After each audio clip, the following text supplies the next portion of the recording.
Modified fans, let's talk a little racing action here from the past couple weeks, and then we'll get to this week's power rankings.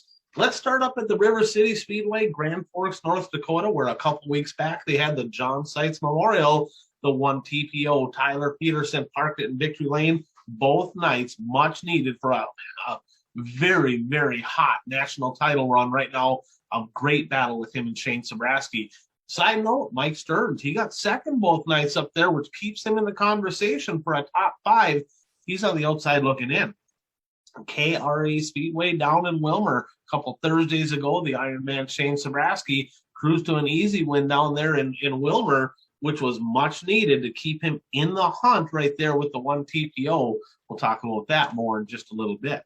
Up at the Victory Lane Speedway in Winnipeg, Scott Greer, he kept Ward Emery out of Victory Lane. Incidentally, not easy to do. Ward Emery is extremely fast, but congratulations on the win, Scott Greer.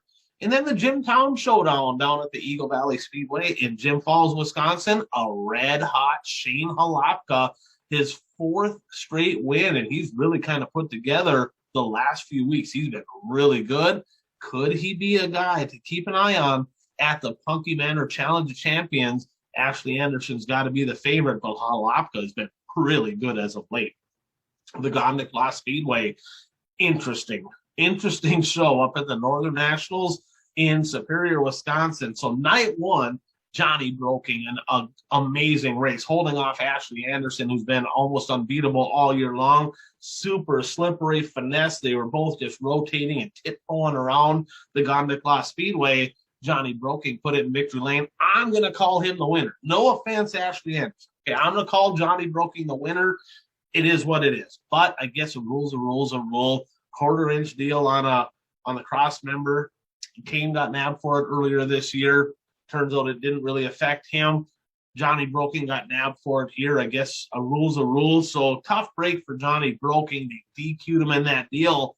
Ashley Anderson in the 81, another big win for him. Of course, he had a border battle win earlier this year as well. Night number 2, the North Shore Nightmare, Jody Belfi. He stormed by the 7A and 81, who they were playing a little kissy face, right? There might have been a little blocking, a little going through the infield, bumping and banging, and they all kissed and made up. It was good, but a little bit of drama. But while they were playing around down there, Belfi just drove by both of them on the top, and he drove off to a pretty easy win after that deal.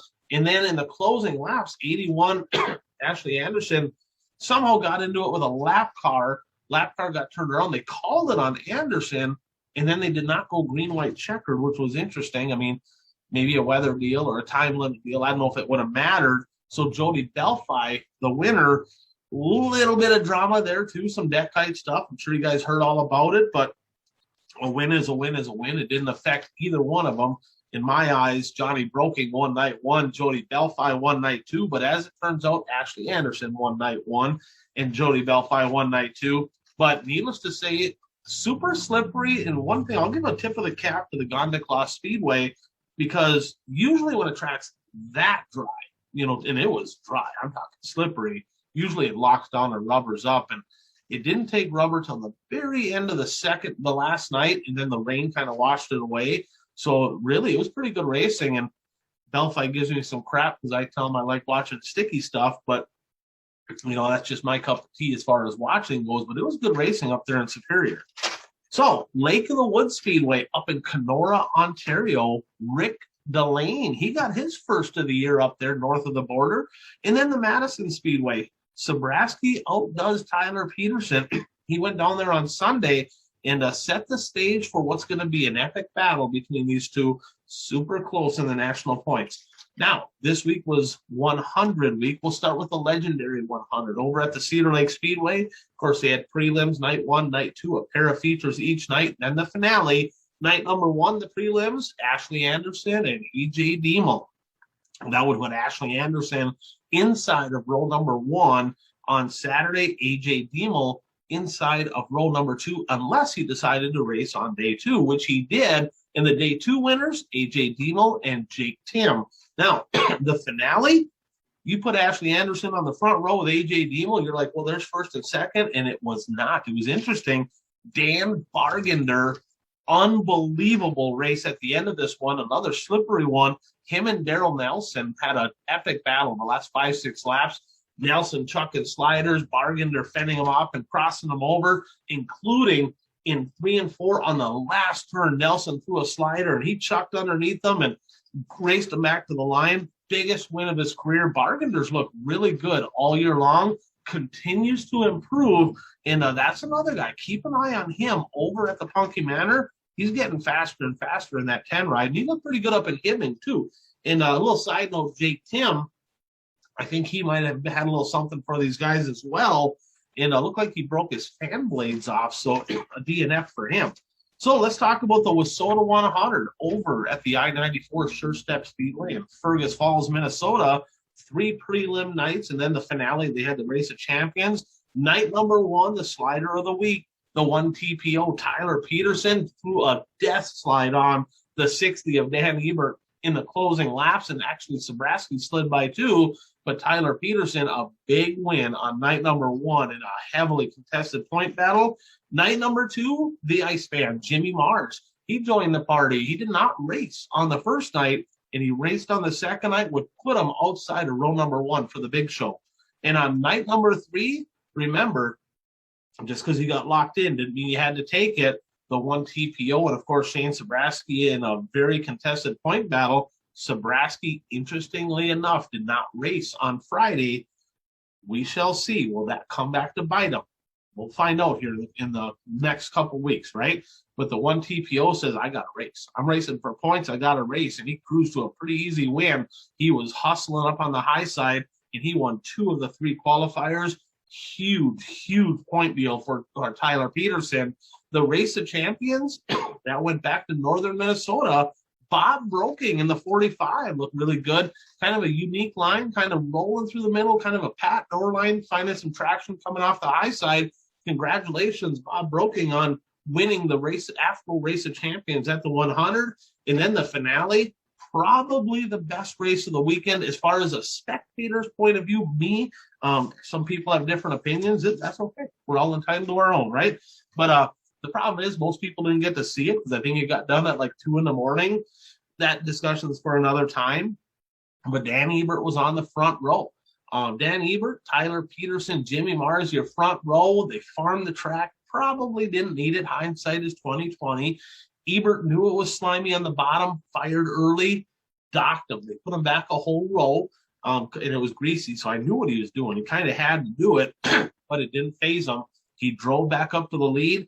Dan Ebert continues to impress. Put the 60 in victory lane. I believe he won the King of Dirt last year, but I believe this is his first Wissota 100 win, and he drove a hell of a race. But probably the race of the night, Johnny Broking, 26th to 2nd, and really had a shot at Ebert in the closing stages.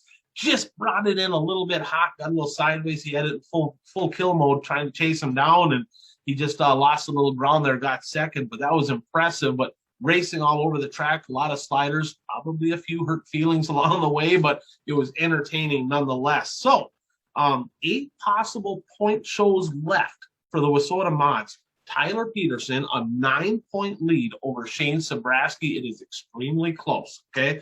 Now, this weekend, there is 2 shows, the Autumn Classic over at the Casino Speedway in Watertown. That's on Friday and Saturday. The Punky Manor Challenge of Champions in Menominee, Heats Friday, Features Saturday, 1 show. The Granite City Motor Park over by St. Cloud, 1 show on Sunday. Then the Bemidji Stampede has 2 shows, Saturday and Sunday. I'm expecting, Tyler Peterson is going to be at Casino. So I expect to see Peterson. I expect to see Stearns. I expect to see Sobraski on Friday. I believe Sobraski's leaving, and on Saturday he's going to go to Bemidji so he can run the Super and the Modified because he's in a battle with Burdick and PTO. So in Bemidji, I would expect to see him head up there. The Punky Manor, and there's some hitters over there. Ashley Anderson's probably the favorite, but Bargander, Halapka, Mike Anderson, Daryl Nelson, there's some hitters over there that can make a pretty good race of it. Bemidji, I'm not sure if the Brokings are going there or not. I'm not really sure, but Shane Sobraski is going to be tough in Bemidji. Granite City Motor Park, I have no idea who's going there because their Bemidji race is Sunday, so we'll find out on what happens there. And then Winnipeg technically has a show, but of course nobody can get across the border, so it won't impact any national points. So let's get to it. The September 23rd edition of the BuyRaceShirts.com One to Go Show modified power rankings. At number 10, Skeeter Esty. He's looking at home in the mud. Skeeter's a wheelman. Okay, I've been watching this kid race for a long time. Might have had a little rivalry with his dad, right? But that Esty family, they've won a lot of races. Whether it's Kelly, Max, Skeeter, don't matter. They've won a lot of races. And Skeeter looks at home. He dominated the Labor Day shootout. He looked good down at Cedar. He really did. He was in the not quite as good in the main event, but the preliminary features, he looked pretty solid there. And he's just constantly improving. And really, I mean, the only guy out there in a TRC modified, you know. So the fact that he's doing it in something different, you know, this kid's got some talent. 2022 could be his year. At number 9, Brandon Kopp. Rookie of the year in the Wissota Modified Divisions, 13 wins on the year. He's hungry. He's focused. Had a good run. First night down at Cedar, got caught up. I think Kane blew a motor, and he got caught up in that deal, crushed a header, kind of set him back behind. He had to kind of play catch up all week, fixing that deal. Not sure if he's racing this weekend. He'll more than likely be tough up at the Red Clay Classic in Ashland. Good old Grizzly Adams himself. He's put together a hell of a season in 22. At number 8, Superman, Mike Stearns. The MB chassis fits him well. He was fast before, right? He was fast before, but man, ever since he switched to that MB, he's like instantly rocket ship fast. 8 wins, and he could spoil the party. He's a guy that could go to the Casino Speedway. He's won there. I mean, I think he won. Yeah, he did. He won the Advantage RV show there. That's a guy there that could keep both the TPO and 7A out of Victory Lane. We'll find out here this weekend. At number 7, the Hermantown Hammer, Daryl Nelson. Silver 1000 win, second over at the legendary 100, 5 wins on the year. Another guy that could be in the conversation over at the Red Cedar Speedway for the Punky, and then up at the Red Clay Classic in Ashland. Daryl Nelson, I tell you what, that's a guy that versatile. When I think of Daryl Nelson, I think versatile. You know, some guys are really good on the slick. Some are really good on the cushion. Some are really good on the chop. He's good on everything. And he's just fun to watch. Nelson at 7. Number 6, the North Shore Nightmare, Jody Belfi. Struggle at the 100. But I'm telling you, the smoother it is, the slicker it is, the better he is. Probably one of the best in Wissota Modified racing on a slicked up, momentum, slow type track. He's really good. And what's coming up? The Fall Classic over at the Ogilvie Raceway. And he's got to be one of the favorites. He's my pick to win the Fall Classic, Jody Belfi at number 6. Number 5, Dan Ebert. The only thing keeping this guy out of the top 3 is the fact that he doesn't focus on Wissota. Can't blame him. There's a lot of money on the line in the USMTS, right? But unreal. 3 of 4 Advantage RV races. The Gerke Memorial. Now he won the Wissota 100. I'm telling you what, if he raced a full season of Wissota Modifieds, man, he'd give him a handful. I'm telling you, he'd be in the conversation for a championship. He just doesn't race enough maybe to be on the top spot. But as far as talent goes, man, he's the real deal. Dan Ebert at number 5. Number 4, the Iron Man, Shane Sabraski. Danger zone. Danger zone. Can he catch the 1 TPO?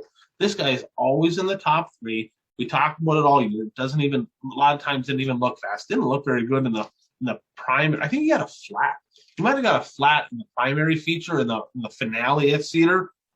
He was pretty good in the qualifiers. He was there. I mean, he's up into the top 3. He got second one night, and he got third another night. So I mean, he's no joke.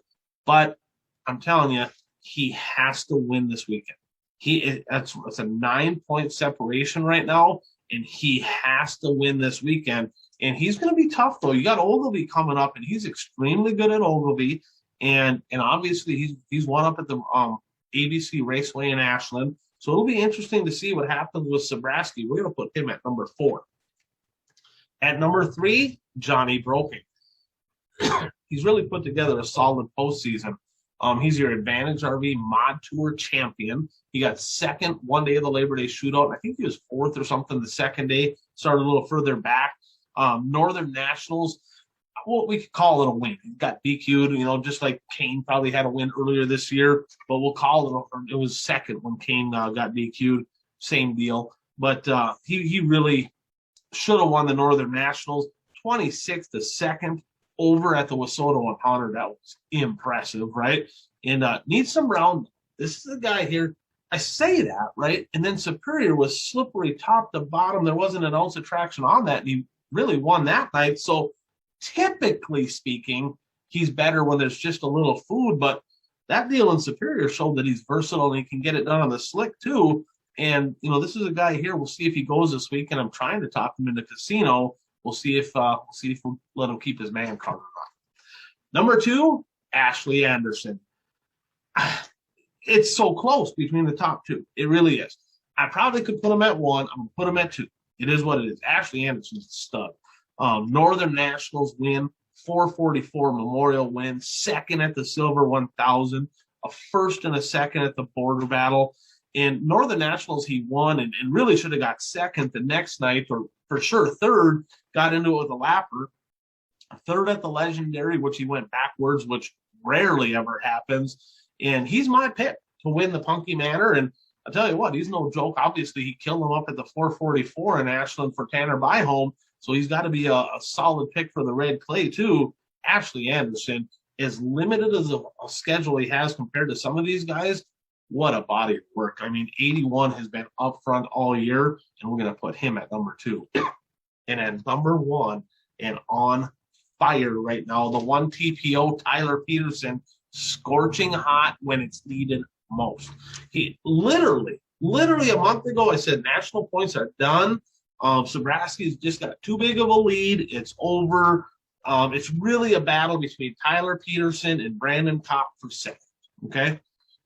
I don't know if he heard that and took offense or what, but he is like something lit his fire. He has been unbelievable.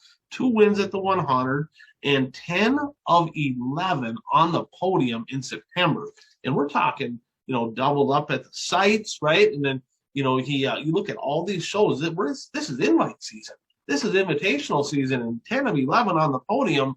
He has taken over the national point lead by 9 points over Shane Sobraski. It ain't done yet. I'm telling you, Sobraski could very easily go win the whole weekend. It's what Shane Sobraski does. Tyler Peterson is going to the Casino Speedway. Basically, that's his house, okay? He is really, really good in Watertown. There's going to be some other good cars there with him. It's not a gimme, but he's in the driver's seat for his first ever national title, and it's going to be super fun to see what happens. So, holding down the number 1 spot in the September 23rd edition of the BuyRaceShirts.com One to Go Show Modified Power Rankings, the 1 TPO, Tyler Peterson.